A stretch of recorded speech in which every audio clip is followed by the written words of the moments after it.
हम लोग अपने मुद्दे को उठा रहे हैं तो माइक बंद कर दे रहे हैं। जब हम लोग अपने मुद्दे को उठा रहे हैं तो ओम बिरला जी संसद को भंग करे दे रहे हैं, टाइम ले रहे हैं। जब हम लोग अपने मुद्दे को उठा रहे हैं तो वो कुछ सुनना नहीं चाह रहे हैं, कोई बात नहीं करना चाह रहे हैं, तो हम लोग तो बात कर रहे हैं ना। देखिए, ये सरकार बिल्कुल छात्रों की तरफ देखना नहीं चाहती है, छात्रों के भविष्य के साथ बिल्कुल पूर्ण रूप से खिलवाड़ कर रही है। ये सरकार जो है छात्रों की है ही नहीं। ये सरकार केवल 2% पूंजीपतियों की सरकार है। ये सरकार गरीबों की नहीं है, सरकार किसानों की नहीं है, सरकार नौजवानों की है ही नहीं। तो कहीं ना कहीं अपने 2% लोगों को फायदा पहुंचाने के लिए ये सरकार अगर किसी भी छात्रों के ऊपर मुकदमा लगाना हो, छात्रों के ऊपर लाठी चलाना हो, छात्रों के भविष्य के साथ खिलवाड़ करना हो, तो उन 2% लोगों को फायदा पहुंचाने के लिए किसी भी हद तक गुजरने को तैयार है। अब इनका अंत आने वाला है। बैसाखी में चलने वाली सरकार बहुत जल्दी धर्मेंद्र प्रधान इस्तीफा दें या इस देश की सरकार आके संसद में कोई बयान। देश में पेपर लीक को भाजपा सरकार ने उद्योग बना। देश के प्रधानमंत्री का माइक क्यों नहीं बंद होता है? जब भाजपा कोई सांसद बोलता है तब क्यों नहीं माइक बंद होता है? जब देश के मिनिस्टर बोलते हैं तब क्यों नहीं माइक बंद होता है? सारे माइक तभी बंद होते हैं जब नेता प्रतिपक्ष बोलता है। ये सारे माइक तभी बंद होते हैं जब विपक्ष का कोई सांसद बोलता है। समाजवादी पार्टी उत्तर प्रदेश में है जी, विपक्ष में है जी। उत्तर प्रदेश पुलिस का पेपर लीक हुआ जी। समाजवादी पार्टी कहाँ थी? लगातार आंदोलन कर रहे हैं हम लोग लाठी खाए। आप जंतर मंदिर पे कितनी बार प्रदर्शन करने आए? हम यूपी पुलिस को लेकर के अपने संगठन में आने के बाद, एक्चुअली मैं संगठन में अपने नया आया हूँ, हम यहाँ दूसरी बार आए हैं, लेकिन हम यूपी में हैं। यूपी पेपर लीक हुआ था, हम सब ने लगातार हजरतगंज जाम किया, जेल गए हम लोग। हमारे 4 साथी जेल में रहे हजरतगंज में जी, हमारे तमाम साथी छात्र सभा के। हाँ, फिर हम निको गार्डन में बैठाए गए 6 घंटे, उसमें 4 साथियों को जेल भेजा गया, बाकी सबको न जेल नहीं भेजा। सबकी मांग थी, सभी पेपर लीक हो गया, तमाम पेपर लीक हो रहे। अभी आपने 4 दिन पहले देखा, बड़ा आंदोलन लोगों ने किया था, जिसमें इस यूपी में सब क्या हो रहा है आखिर? यूपी ही नहीं बल्कि पूरे देश से, यूपी से प्रेरणा लेकर के आज पूरे देश में पेपर लीक को भाजपा सरकार ने एक उद्योग बना दिया है, एक बिजनेस बना दिया है। वो पेपर लीक करवाते हैं, पता नहीं कितने का लेन देन होता है, उसके बाद पेपर कैंसिल हो जाते हैं। देने वाला भी फंसता है, एग्जाम देने वाला फंसता है, माल देने वाला फंसता है, और तमाम ये अधिकारी नेता मंत्री पैसे खा के मस्त, और ठगा जाता है हमारा गरीब छात्र जो पैसे दे करके, किराया लेकर के। आप जानते, नीट का एग्जाम अपने जिले में नहीं होता, कितनी मुश्किल है सैकड़ों एग्जाम देने जाते हैं। संसद में इसकी चर्चा होगी कि नहीं होगी? मोदी जवाब ही नहीं दे रहे हैं लगातार। जब कल राहुल जी ने इसकी बात करने की कोशिश की तो उनके मोदी जी के स्पीकर, वो मोदी जी के ही होता, देश के स्पीकर होते हैं। मैं देश का स्पीकर उनको इसलिए नहीं मान रहा हूँ कि उन्होंने जिस तरीके से व्यवहार किया, कोई बात देश का स्पीकर नहीं करेगा। आपने कैसे विपक्ष नेता का माइक बंद कर दिया? क्यों बंद कर दिया आपने? क्यों नहीं चाहते विपक्ष नेता की आवाज देश तक पहुंचे? किस बात से घबराए हैं आप देश के स्पीकर है तो ऐसा काम तो करिए। अब क्यों मोदी जी के स्पीकर बने हुए हैं? अब क्यों उस तरह से काम नहीं करें कि देश।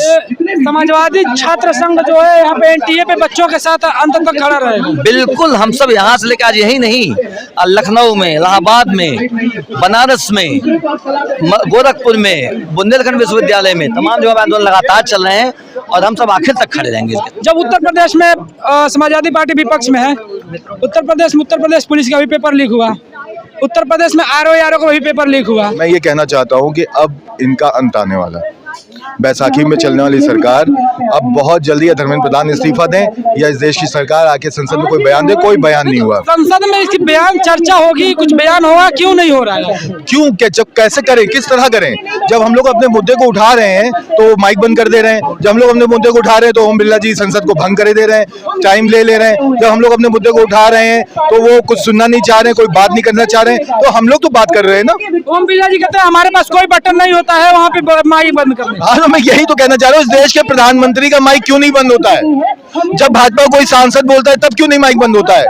जब देश के मिनिस्टर बोलते हैं तब क्यों नहीं माइक बंद होता है? सारे माइक तभी बंद होते हैं जब नेता प्रतिपक्ष बोलता है। ये सारे माइक तभी बंद होते हैं जब विपक्ष का कोई सांसद बोलता है। प्रधानमंत्री का मुद्दों में दम ही नहीं, उनको बच्चा बोल देते हैं। नहीं, वो एक्चुअली में उनकी 73-76 साल की उम्र हो रही है और बहुत बड़े हैं, तो उनके आगे सब बच्चे ही हैं। अच्छा, जो समाजवादी छात्र संघ है जिससे आप लोग आए हैं, ये कब तक लड़ेगा? और यूपी पुलिस के टाइम पे आप लोग कहाँ पे? यूपी पुलिस के टाइम में बहुत बड़ा आंदोलन हुआ है, आपको पता नहीं है। उत्तर प्रदेश में बहुत बड़ा आंदोलन हम लोगों ने करा था, मुकदमे हुए तमाम हमारे लोगों का छात्र आंदोलन में, बहुत बड़े पैमाने पे मुकदमे करे हैं। लेकिन इससे डरने वाले नहीं हम लोग इससे भी बड़ा आंदोलन करेंगे और जिले जिले पे करेंगे। अब पूरे उत्तर प्रदेश में होगा, हर जिले में, उत्तर प्रदेश में जहाँ जहाँ हमारा संगठन है, दिल्ली, बम्बई, महाराष्ट्र, हरियाणा, पंजाब, हर जगह होंगे। अच्छा, अभी आप बता रहे थे कि आपके ऊपर उत्तर प्रदेश पुलिस के लेकर के वहाँ पे आपके ऊपर मुकदमे हुए हैं। एक क्वेश्चन मैं करना चाहूंगा, जो इतने सारे दिन से पेपर लीक हुआ था, पेपर कैंसिल हुआ, अभी तक उसका एग्जाम नहीं हो पाया, री एग्जाम नहीं हो पाया। आप उत्तर प्रदेश पुलिस की बात कर रहे थे। उत्तर प्रदेश पुलिस में आप देखिए ना कि वही सरकार तो कह रही थी, वही सरकार जब लड़के आंदोलन नहीं कर रहे थे, जब लड़के सड़क पे नहीं थे, तो वही सरकार कह रही थी कि पेपर लीक नहीं हुआ है। आप उस ट्विटर के माध्यम से देखिए, भले वो ट्विटर डिलीट कर दिया गया हो, लेकिन ट्विटर पे सरकार नहीं कहा था कि पेपर लीक नहीं हुआ है।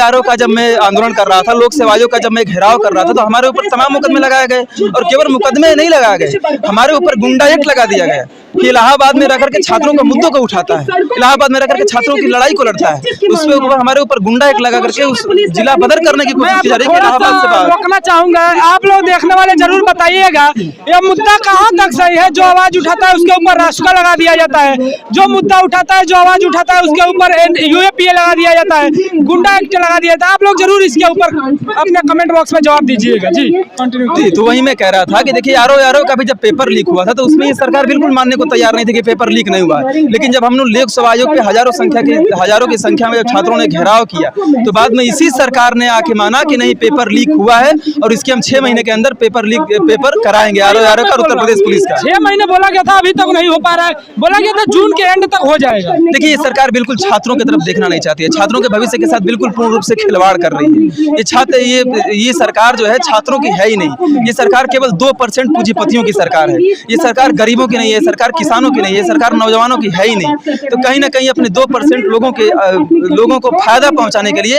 ये सरकार अगर किसी भी छात्रों के ऊपर मुकदमा लगाना हो, छात्रों के ऊपर लाठी चलाना हो, छात्रों के भविष्य के साथ खिलवाड़ करना हो, तो उन 2% लोगों को फायदा पहुंचाने के लिए किसी भी हद तक गुजरने को तैयार है। पूरी बातचीत में आप अपनी प्रतिक्रिया हमें जरूर दीजिएगा। मिलेंगे किसी अगले वीडियो में, तब तक के लिए जय हिंद।